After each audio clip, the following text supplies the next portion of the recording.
Welcome back once again, all of my low carb friends, and for those of you who are here for the first time, welcome. Today I have another very easy keto meal recipe for you.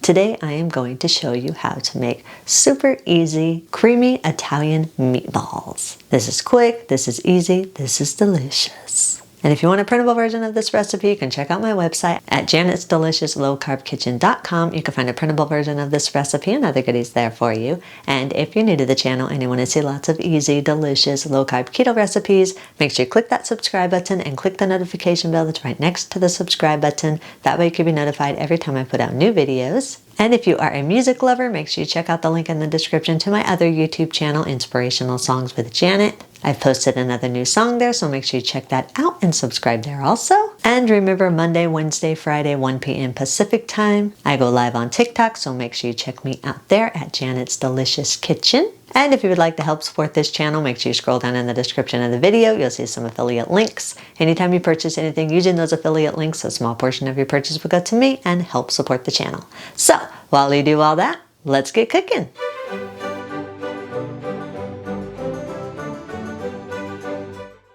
Preheat your oven to 400 degrees. Line a large baking sheet with parchment paper or a silicone baking mat, or you can also use some foil. Foil is actually the easiest for cleanup, but I know some people are anti-foil, so parchment paper or a silicone mat works just as well.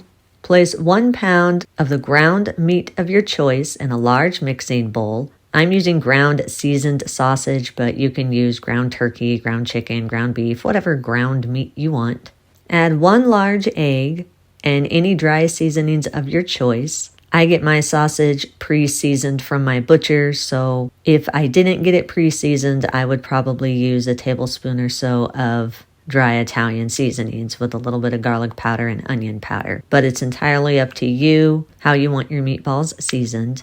And even though I do get my sausage pre-seasoned, I still add a little bit of dry parsley to it just to give a little bit of a parsley hint to it. Add 2 tablespoons of the keto milk of your choice. My favorite keto milk is always coconut milk. Stir the milk into the meat mixture until everything is fully combined and the milk is evenly distributed throughout the meat. Gradually stir in 60 grams or around a half cup of freshly grated Parmesan cheese.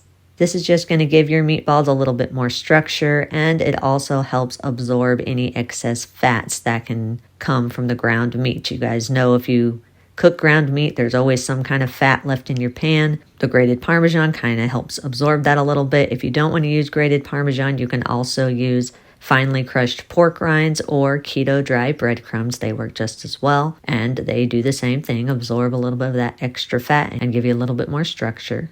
When you stir this in, make sure you just gradually add a little bit of the Parmesan cheese or the breadcrumbs or rinds, whatever you're using. Add a little bit, stir it in, then add a little bit more. It just is a whole lot easier to stir it in and makes it easier to evenly distribute it throughout your meat if you just gradually add it as opposed to just dumping it all in. Stir everything together until everything is fully combined and the mixture sticks together. If you need to, you can get in there with your hands and kind of push everything together. You just want to make sure that the meat mixture is nice and moist without being overly moist. You want it to stick together to where you can shape it into balls. Scoop the mixture out 2 tablespoons at a time onto your prepared baking sheet. Roll each meat scoop into a tight ball. Make sure the ball is really nice and tight, that there's no gaps or big cracks in it. You want it nice and tight so it'll stick together while it's baking. Also, make sure to leave space in between each meatball so that you can have an even cook on all sides.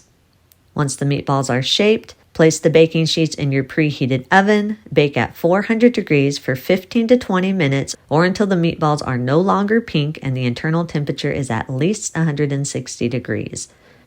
While the meatballs are cooking, we're going to make our creamy Italian sauce.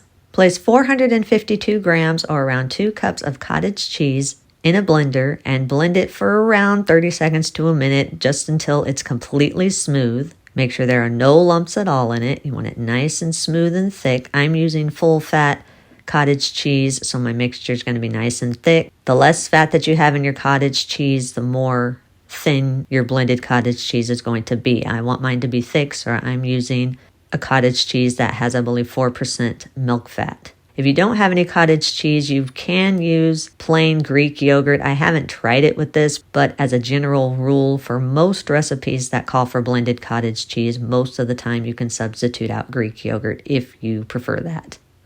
Once the cottage cheese is smooth, scoop it into a large skillet over medium heat. Add 1½ teaspoons of dry Italian seasoning, a ½ teaspoon each of onion powder, garlic powder, chicken bouillon granules, and a 1/4 teaspoon of pepper. You can change or adjust these seasonings according to your personal taste. If you'd rather your sauce have more of a beef flavor than a chicken flavor, you could change out the chicken bouillon granules for beef bouillon granules. That is all up to you how you want your sauce to taste. If you want it to have a little spice to it, you can add some cayenne pepper or some chili powder. It's all up to you there. Stir everything together until everything is fully combined and reduce the heat to medium-low. Gradually stir in 60 grams or around a ½ cup of freshly grated Parmesan cheese. Make sure you just add this in small amounts. Add a little, stir it in until it's fully combined, then add a little bit more, stir it in until it's fully combined. This just makes your sauce a lot smoother and makes the Parmesan cheese melt and blend quicker. Once you've added all of your Parmesan cheese, then continue to stir constantly for about 1 to 2 minutes or until the Parmesan cheese is fully melted and smooth. I have not tried this with any other cheese other than Parmesan. You probably can do it with other cheese, but the problem is different cheeses have different amounts of fat. The softer cheeses tend to have a little bit more fat, so your sauce might be a little bit greasy if you use a softer cheese rather than a hard cheese like Parmesan. Once the Parmesan cheese is melted, then gradually add up to 120 milliliters or around a ½ cup of the keto milk of your choice. And of course, as I always tell you, my favorite keto milk is coconut milk. However much milk you're going to be adding depends on how thick you want your sauce. Obviously, the more milk you add, the thinner your sauce is going to be. For me, because I use the full-fat cottage cheese, a ½ cup of the keto milk worked great for me. Add 16 ounces of fresh or frozen vegetables.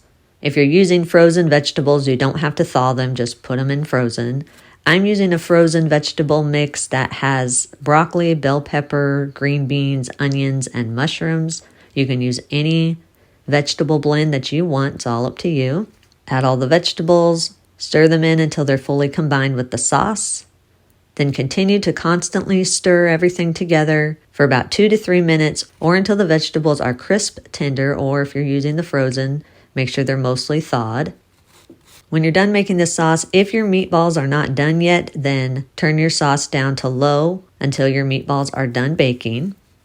Once the meatballs are done baking, remove the meatballs from the oven and let them sit on the baking sheet for about 2 to 3 minutes so they can finish cooking and all the juices can settle in. After about 2 to 3 minutes, add the meatballs to your skillet and stir to fully coat your meatballs with the sauce. Then continue to stir constantly for another 2 to 3 minutes or until the sauce and the meatballs are heated through. To serve this, place your desired amount of keto pasta or keto rice substitute of your choice. I like to use Miracle Rice or Miracle Noodles. Put your desired amount on a plate, then spoon your desired amount of the meatball and sauce over your keto rice or keto pasta, whatever you're using. Then you serve this immediately. If you do have any leftovers of the sauce and meatballs, allow it to cool completely, then store it in an airtight container in your refrigerator for up to 3 days. Eat and enjoy. And that's a recipe of the day. I hope you enjoyed it. If you did and want to see more videos like this, make sure you click that thumbs up like button, click that subscribe button, leave me a comment if you want to. Let me know if there's any recipes that you'd like to learn how to make, and I'll do what I can to get those out there for you. And as always, keep cooking.